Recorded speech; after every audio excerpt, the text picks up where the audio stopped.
¿Por qué miras así? No tengo nada raro. Podés hablarme bien si yo te escucho claro. No sé por qué pensás que yo no soy igual a vos. Tal vez veo la vida y tan de otro color. No te enojes así que no lo hago de malo. Más fácil es juzgarme que darme la mano. Ven y sentate, yo te invito, que te enseño de a poquito todo lo que puedo sentir apenas en un ratito. Estamos una vez más aquí porque nos encantó la vez pasada que vino con el especialista Emilio Mijares. Bienvenido, Emilio, a tu podcast. Gracias, Elitzer, por invitarme nuevamente para acompañarte en este viaje inesperado. Gracias por tomarme de la mano para acompañarlo, pues, y nutrirnos de esa información que tú nos compartes a través de esta ventana. Y hoy vamos a hablar de un tema que yo considero primordial en este viaje inesperado de tener un hijo con necesidades especiales, que es el duelo. A ver, Emilio, tú que eres el profesional, ¿qué es el duelo? Fíjate, el duelo es ese proceso de sanación tras la pérdida. Entonces, etimológicamente la palabra viene de la palabra dolus, que significa dolor. Entonces, el duelo es ese proceso en el que estamos expuestos todos los seres humanos durante toda nuestra vida, porque desde que nacemos, el bebé tarda de 6 meses a 8 meses en reconocer que ya no está en el vientre de su mamá. ¿Y eso qué significa? Que está en un proceso de duelo. Cuando cambiamos de la infancia a la adolescencia, de la adolescencia a la adultez, que cambiamos incluso nuestra apariencia física, los roles que desempeñamos en la sociedad. Es decir, que son esas emociones que nos acompañan a lo largo de nuestra vida. Es parte de nuestro ciclo vital, el duelo. Simplemente que, bueno, no nos han enseñado a reconocerlo y a cómo se vive entonces ese proceso y sus etapas, porque todo proceso lleva etapas. ¿Y cuáles son las etapas del duelo, Emilio? La primera, bueno, según la psiquiatra Rose Kubler, que ella hizo un trabajo de investigación con personas con enfermedades terminales. Y luego entonces lo traspoló a los familiares. Y allí fue cuando se dieron cuenta que el duelo estaba inmerso en lo que es ese ser humano. Entonces, bueno, ella hizo cinco etapas. La primera es la conmoción. Cuando recibes esa información, ese shock de esa información que te mueve, que te desestabiliza, que no sabes cómo asimilar. Luego viene la negación y el aislamiento. Luego de la negación y el aislamiento, tenemos entonces la ira. Y esa ira puede ser traspolada a lo que estamos perdiendo, hacia nosotros mismos o hacia la sociedad, y eso tiene diferentes intensidades a la hora de expresarlo. Luego tenemos entonces la depresión reactiva, que la depresión reactiva no es depresión patológica, es una emoción normal y natural, donde ya estamos incorporando ese dolor. Y luego tenemos la aceptación. Y luego, más adelante, en las investigaciones de Kubler, uno de los discípulos de ella, Kessler, un psiquiatra también, él introdujo otro concepto, que es la resignificación. Es decir, cuando le damos un significado diferente desde el amor a esa situación que hemos vivido. Si quieres la desglosamos. A ver, Emilia. Esas 5, bueno, las 6 etapas que te acabo de mencionar, ¿qué te parece si las desglosamos poco a poco, relacionada a cómo lo viven los papás cuando tienen un niño con alguna condición diferente? Me parece perfecto, Emilio. Primero, la conmoción, es decir, ese shock o ese impacto cuando reciben esa noticia de que su hijo tiene alguna condición diferente.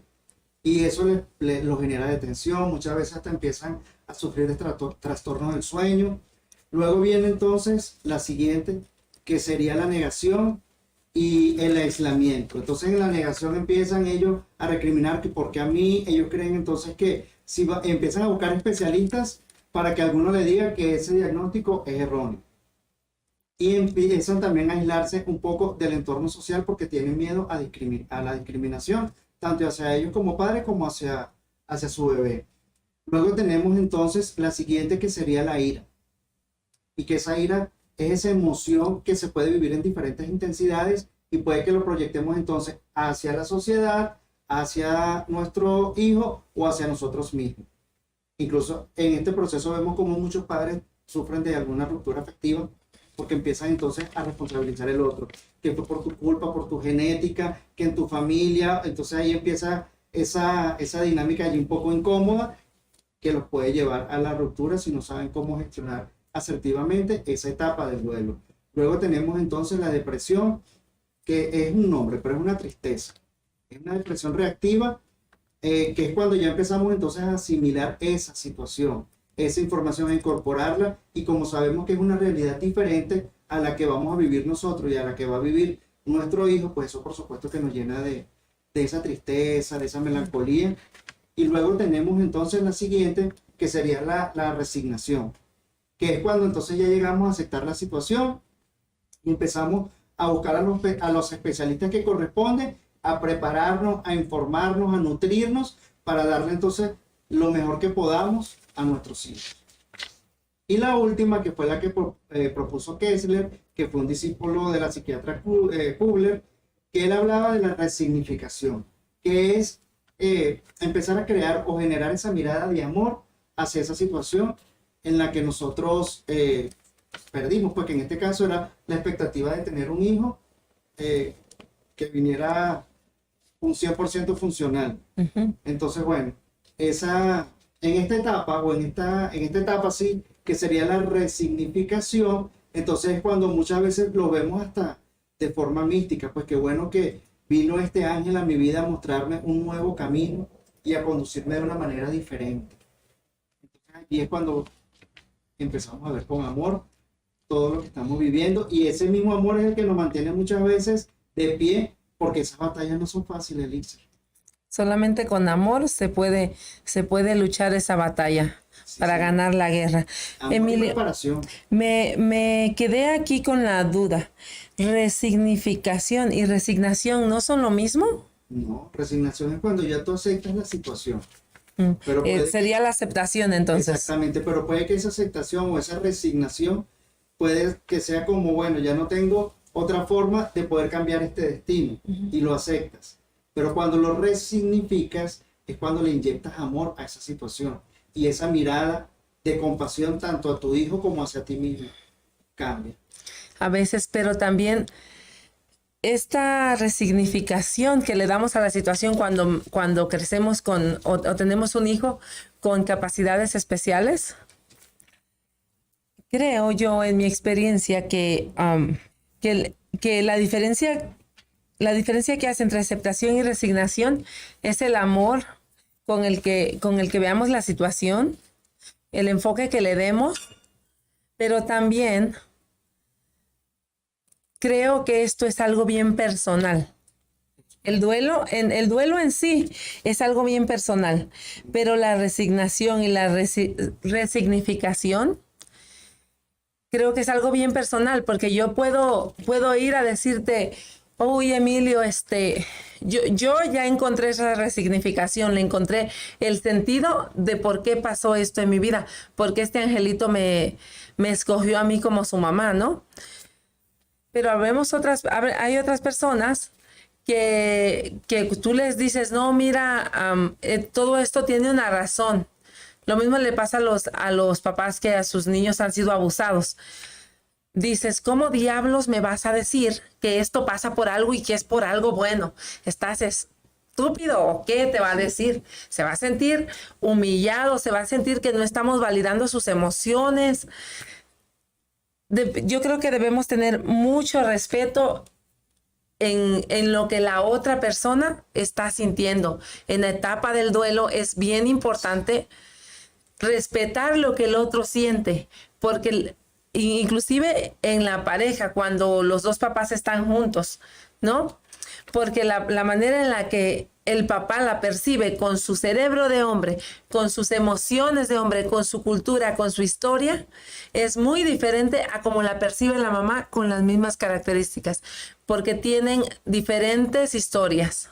Sí, y qué bueno que haces esa salvedad, Elixir, porque ciertamente el duelo se vive de manera individual y no es lineal. Aunque lo dije por etapas, tal cual como lo establece Elizabeth Kubler, ella también dice que una persona puede empezar esa etapa o ese proceso de duelo por la ira, por la tristeza, por la negación, o sea, no es secuencial, cada quien lo vive a su manera. Sin embargo, como estamos hablando de familias, lo ideal es que se viva en familia y de allí vayan surgiendo las herramientas para ir enfrentando cada una de esas etapas. Pero también lo que tú dices es cierto, papá lo vive de una manera diferente a como lo vive mamá, porque casi siempre tienen roles totalmente diferentes. Entonces, como papá es el proveedor, entonces ahora extiende sus periodos de trabajo para generar más ingresos y mamá es la que se queda entonces batallando con esa situación. Y casi siempre no es una ecuación fija. Es mamá entonces la que conoce, la que crea ese vínculo afectivo con el niño y la que sabe absolutamente todo lo relacionado al bebé, mientras que el papá no. El papá nada más como en su rol de proveedor, doy el dinero y no me involucro, hasta aquí llego. Y eso también tiene que ver con la cultura. Ciertamente, como tú lo dijiste, porque la cultura también, o esa creencia instaurada por la cultura, es lo que me va a llevar a mí a que yo viva mi duelo de una manera sana o insana. O sea, esas creencias erróneas o limitadas, porque hay Más bien de una manera que te impulse o te estanque. O te estanque, eso es correcto. Y que también hay que tomar en consideración las posibilidades económicas que tengan esa familia para afrontar esa situación y también la formación que tenga la familia relacionada a esa situación. Entonces eso también va a influir en cómo vivan su duelo dentro de la familia. La comunicación, ¿no? Que haya, porque hay familias que no se hablan. Hay familias que los niños encerrados en el cuarto, nosotros cocinando, o acá la vida de pareja es la vida de pareja, la relación del papá y la mamá es entre ellos dos y no involucran a los niños, porque los niños no saben que porque son chiquitos, por un montón de cosas, pero son diferentes. Cabe mencionar que son diferentes los approach, las formas en las que uno trata esta situación con los hijos y diferente a la que la trata con la pareja. Y entonces entre cada ámbito o aspecto o relación que haya en esa casa, después lo vamos a poner juntos como familia para llegar a un acuerdo, ¿no? Claro que fíjate, se pierde la expectativa que tenías tú de ese hijo, pero también se pierde el proyecto de vida que teníamos como familia, porque entonces posiblemente ahora tengamos que dedicarle más tiempo a ese niño y empezar una dinámica nueva, llevarlo a terapia, o sea, cambia absolutamente toda la dinámica y el proyecto. Entonces mamá se aboca a ese niño y papá se aboca entonces a otra cosa. Y muchas veces es algo que no discuten y que no hablan. Y en esa pérdida del proyecto de vida, se puede perder entonces también ese proyecto de ser pareja. Porque entonces esa mamá se aboca nada más a ese niño, que es una de las situaciones que más que hay que abordar en terapia.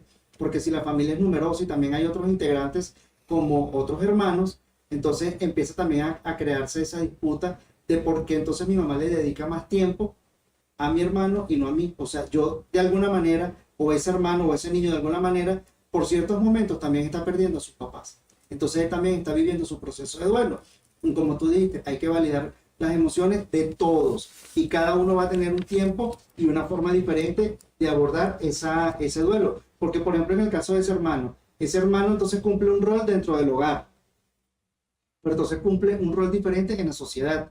Porque entonces en el hogar lo protejo, lo cuido, puede que yo entienda la situación porque mi mamá me la explicó, pero ¿cómo se la explico yo a la sociedad?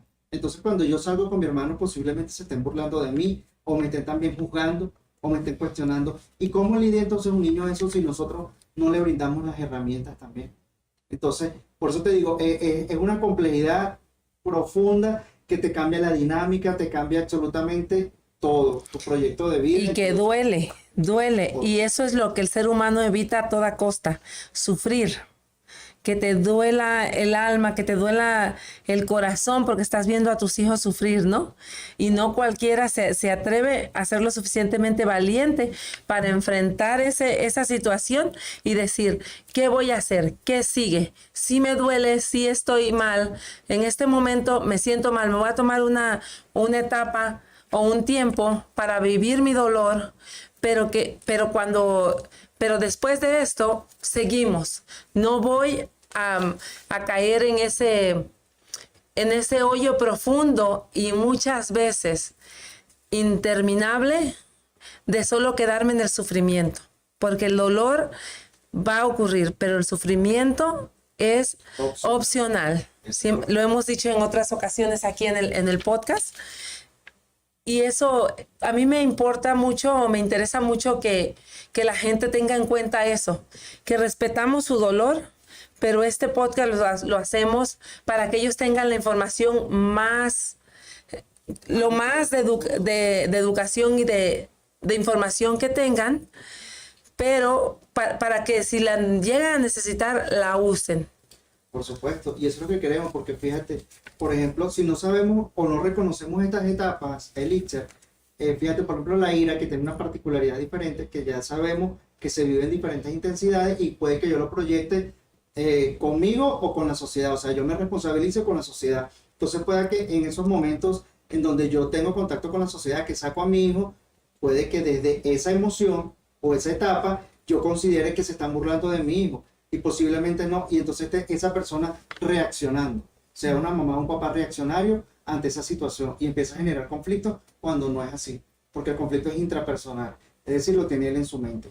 De allí la importancia de que busquen entonces un profesional que los acompañe en su proceso de duelo y también que los busquen también un terapeuta familiar que los ayude a esa nueva dinámica, a cómo ir encajando esa nueva dinámica, para que puedan hallar armonía en esa nueva forma de comportarse ante la llegada de un bebé con alguna condición diferente. Y ya dijimos que no son en forma aleatoria, ¿se dice?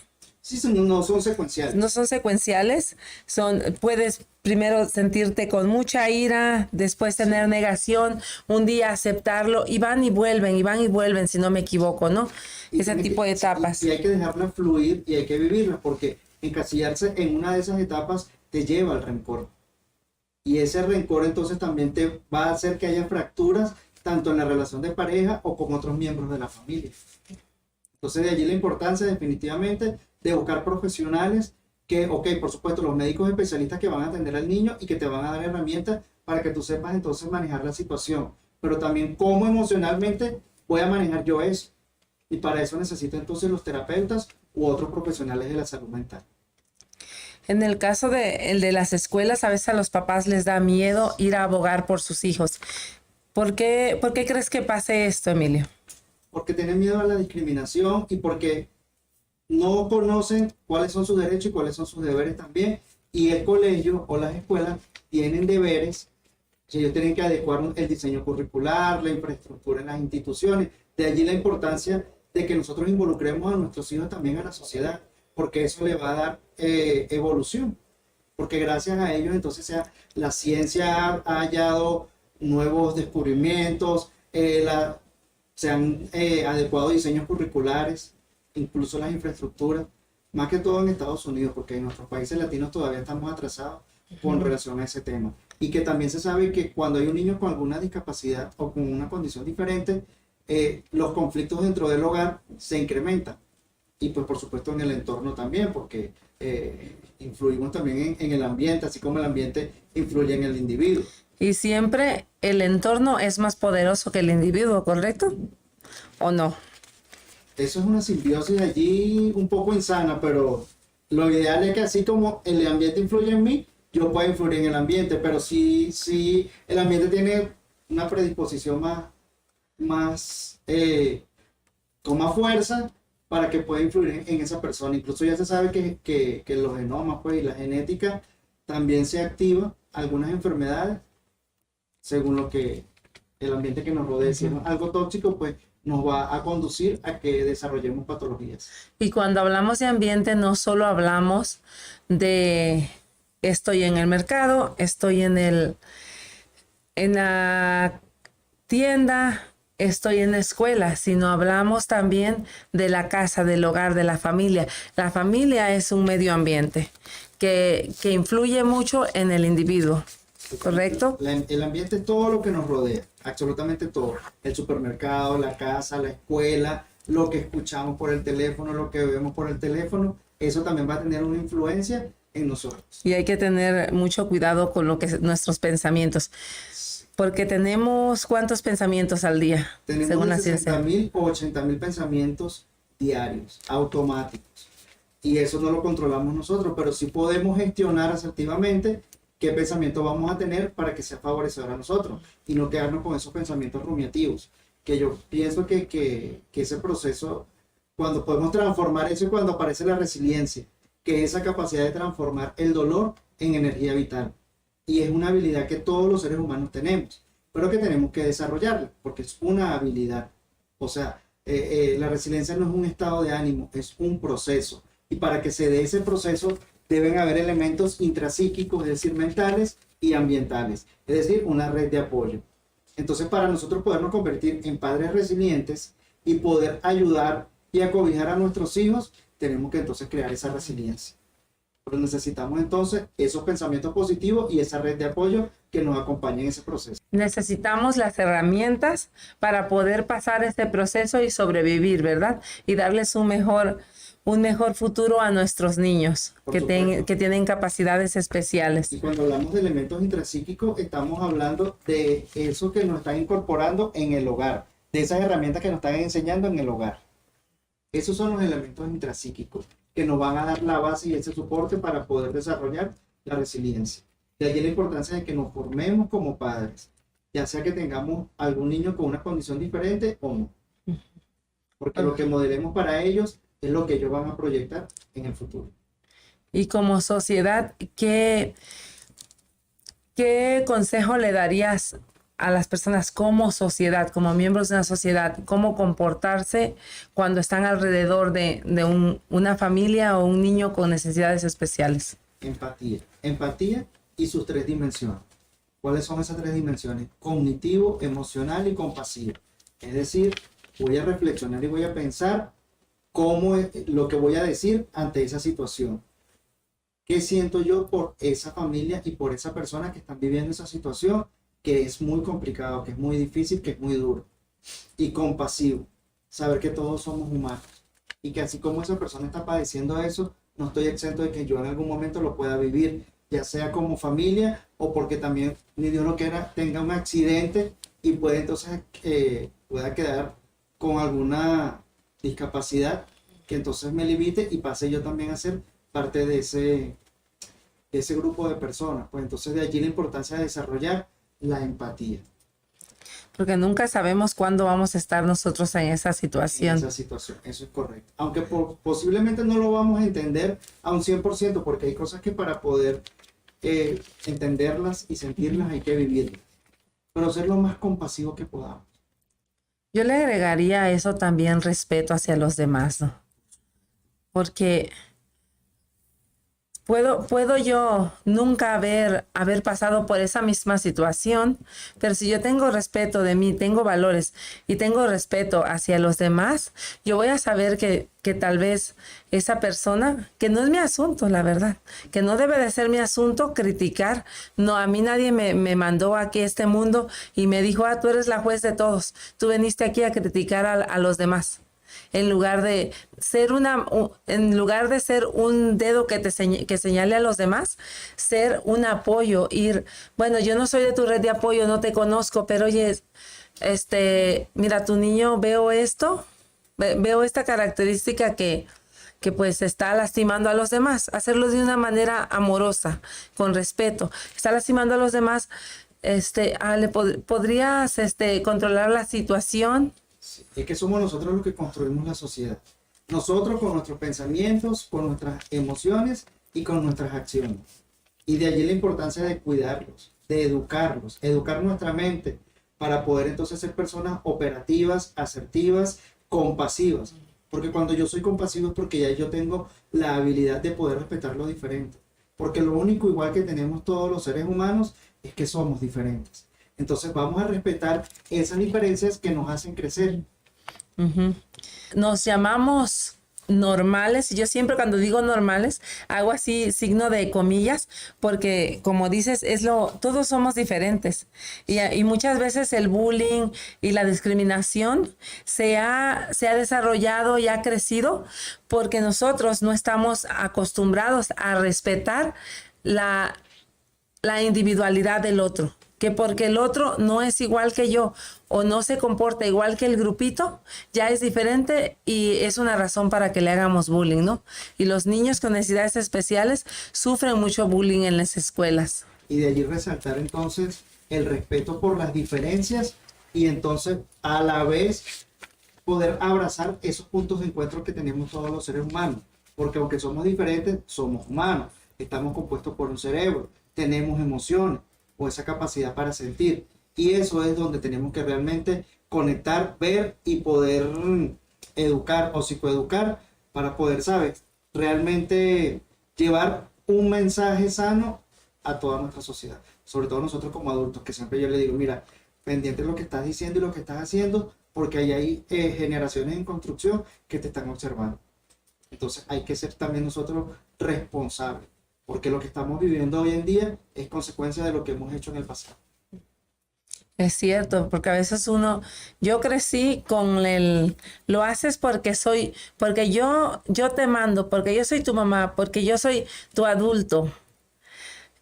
Y en ese proceso, yo decía malas palabras, y en ese proceso siempre me estaban diciendo, no tienes que decir groserías, y te tienes que portar bien. Pero lo que yo estaba viendo no tenía congruencia con lo que yo escuchaba con lo que me estaban diciendo ellos y los que escuchaba y miraba a ellos decir. Es como si me hubieran dicho, no tomes, cuando yo los miraba tomar hasta para celebrar las cosas más insignificantes del mundo. Y es que a veces hay tantos adultos heridos formando y criando a otros niños, incluso los mismos profesionales, porque en muchos casos que cuando nacían sus hijos que le diagnosticaban alguna condición totalmente diferente, iban entonces los médicos a darle ese diagnóstico de una manera violenta a los padres y descalificando a ese niño, incluso diciéndole que su periodo de vida era corto, incluso utilizaba palabras de verdad muy denigrantes que no me gustaría repetirlas, pero que yo decía, wow, qué falta de empatía, a pesar de que era un profesional que estaba formado para ese tipo de momentos, pero no tenía la habilidad emocional ni la empatía entonces para poder decirle a ese papá lo que se le venía. Entonces eso también, como te lo digan, va a cambiar o va a marcar la diferencia. Muchas veces no es lo que dices, sino cómo lo dices. Totalmente. Y un ejemplo claro es cuando le dices a un niño, oh, mira, claramente tiene una discapacidad, pero una cosa es decirle, mira, mi amor, por tal razón, porque, por ejemplo, los niños que no pueden caminar, porque tú no puedes caminar, vamos a ir a jugar al parque de esta manera y nos vamos a quedar de este lado. O porque tú empujas a los niños, vamos a jugar de este lado nada más. Cuando tú ya te sientas capaz de que puedes convivir con nosotros sin hacerles daño, yo te puedo acompañar, vamos a estar ahí siempre, yo voy a hacer tu apoyo y te voy a acompañar en esa situación para que tú vayas practicando y haciéndote el hábito de convivir con los demás niños. No sé cuál es el sentimiento que te empuje a hacerle daño a los otros niños, o si tal vez tú no lo ves como que les estás haciendo daño, pero en verdad los lastima. Explicarles eso a tu niño. Por supuesto, pero es que lo que tú dices también anteriormente, la congruencia, o sea, lo que pensamos, lo que decimos y lo que hacemos. Entonces también hablabas del bullying, y entonces no queremos que nuestros hijos, o queremos que nuestros hijos respeten las diferencias, pero entonces cuando estamos en casa nos estamos burlando del amigo, del primo, de la tía, y le hacemos bullying o le hacemos comentarios denigrantes. Y ahí están nuestros hijos observando y absorbiendo toda esa información que estamos modelando para ellos. Entonces cuando ellos salen a la calle, como ya en casa me normalizaron que las burlas eran normal, es lo que yo voy a hacer entonces a mi alrededor, en el colegio o en cualquier otro ambiente donde se desenvuelvan esos niños. Sí, y te decía que esa es una manera de decirle las cosas, y otra es decirle, ay, no quiero, ay, eres un niño bien grosero, eres esto, eres lo otro, insultar al niño. Le estás diciendo, tú quieres expresar lo mismo, pero se lo estás diciendo de una manera coherente y educada, con amor, y la otra manera es una manera violenta. Entonces la manera de la que uno se exprese también determinará mucho el personaje que va a ser en su edad adulta este niño. Es lo que hablamos, por ejemplo, de la crianza positiva. La crianza positiva es modelarle al niño lo que sí debe hacer, porque normalmente le decimos lo que no debe hacer y se lo decimos tal cual como tú lo estás exponiendo, de una forma violenta. Pero modelarle lo que sí debe hacer, nunca lo hacemos. Y ojo, escucha la palabra que estoy diciendo, modelarle. O sea, decirle, expresarle a través de mi comportamiento cómo él se va a comportar. Eso es la crianza positiva. que haya congruencia en lo que pienso, digo y hago. Perfecto. Pues creo que es muy importante este punto de no hacer parenting, no criar hijos desde el autoritarismo, sino desde el amor y el respeto, que ya lo hemos tocado contigo en algunos otros podcasts. Y hoy me gustaría que hiciéramos un ejercicio para vivir el duelo, porque nuestro tema principal es el duelo, y vamos a hacer un ejercicio adaptado a padres y familias con niños con necesidades especiales, Emilio. Bueno, pudiese compartir contigo, pero claro, eso también yo les sugiero a las personas que lo hagan al lado de un profesional de la salud mental, porque lo ideal es identificar en cuál etapa del duelo ellos están y qué pueden hacer para ir superando cada una de esas etapas y vivirlo de una manera sana y asertiva. Pero una de las técnicas que te puedan llevar entonces a la resignificación, a mirar con amor esa situación, es hacer una carta, ¿verdad? Dirigida a ese hijo que tú tenías en tu mente, a ese ideal, a esa expectativa que nunca se cumplió. Entonces, y ponerle todas las características que tú querías que tu hijo tuviese. Y luego que tú termines de redactar esa carta, pedirte perdón y pedirle perdón también a ese niño que nunca llegó. Y luego entonces guardar o doblar tu carta y romperla o quemarla, pero tú observando que se está disolviendo eso que allí escribiste, que eso ya no está, que eso ya no existe. Y luego entonces escribir una carta con el hijo que sí tienes y con las características del hijo que sí tienes y mirarla con compasión cada palabra que estás allí escribiendo y llenarte de amor, de ese ser madre, de esa emoción trascendental que te conecta con lo más sublime del mundo. Entonces ahí vas a describir a ese hijo que sí tienes, te vas a quedar con esa carta y la vas a agradecer.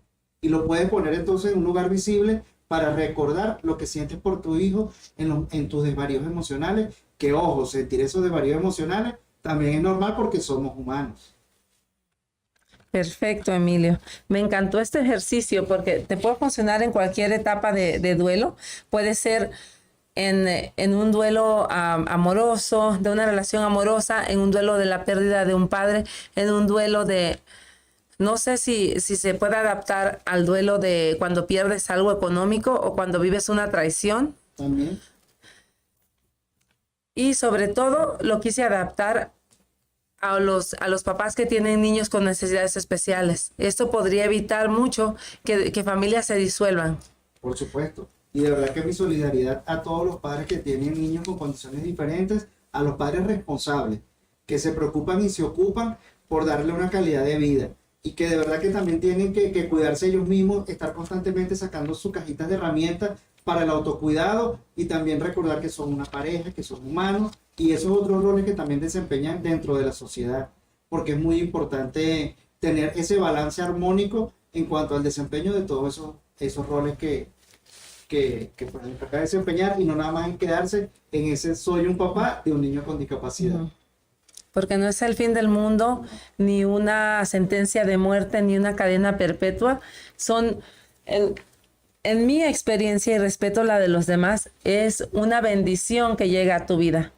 Un niño especial. Te eligen. ¿Cómo es? Decías la vez pasada que el padre decía que cuando hay un niño especial... Sí, yo trabajé muchos años en los ABEC, que son los colegios católicos venezolanos, y toda la semana íbamos a misa y el padre siempre decía, cuando hay un niño con alguna discapacidad es porque Dios sabía que en ese hogar habían personas con una capacidad de amar enorme, más que los demás, más que las demás personas.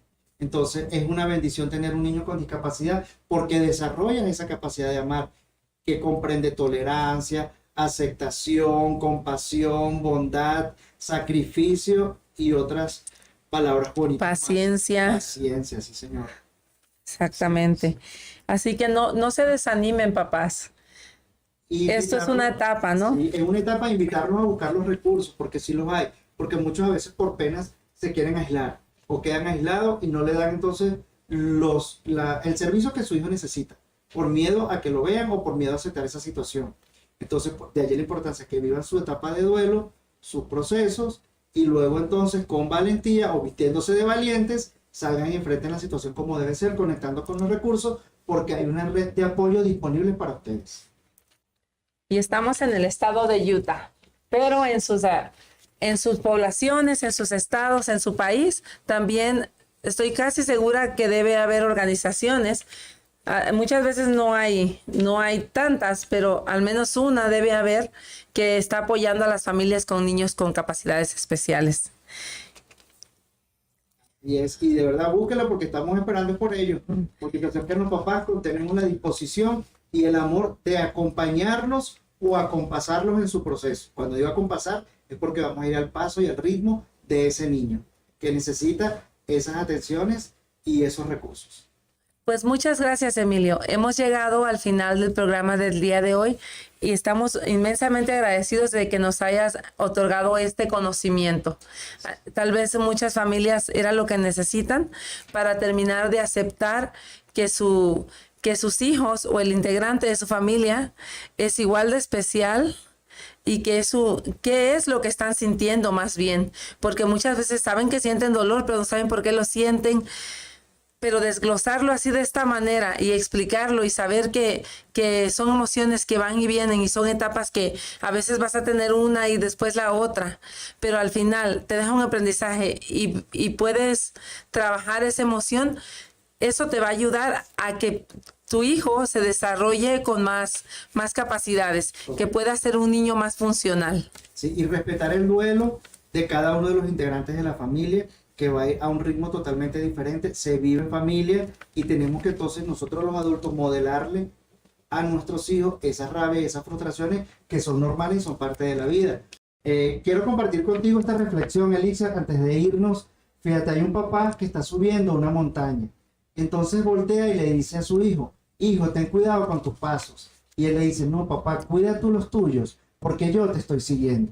Y de allí la importancia de nosotros hacernos responsables de lo que estamos modelando para nuestros hijos y para la sociedad. Porque eso que les modelemos hoy es lo que ellos van a proyectar mañana. Hermoso, Emilio, hermoso. Me encantó esa frase. Pues muchas gracias, Emilio, por acompañarnos y regalarnos toda esta información. Y a ustedes en casa, les agradezco inmensamente que nos estén sintonizando y nos miramos el próximo podcast. Y que de la mano sigamos en este viaje inesperado. En mi cabeza corren miles de palabras y a veces yo no puedo evitar gritarlas, pero con mi imaginación y todo lo que yo me invento, dame un rato las ordeno y las convierto en cuento. Y no te asombres si me das un ladrillo y yo te hago un castillo lleno de colores, porque la magia que yo llevo acá adentro no la vas a entender ni con 10.000 canciones. Si quiero puedo volar, si quiero puedo cantar, todo lo que quiera hacer será, todo lo que quiera hacer será.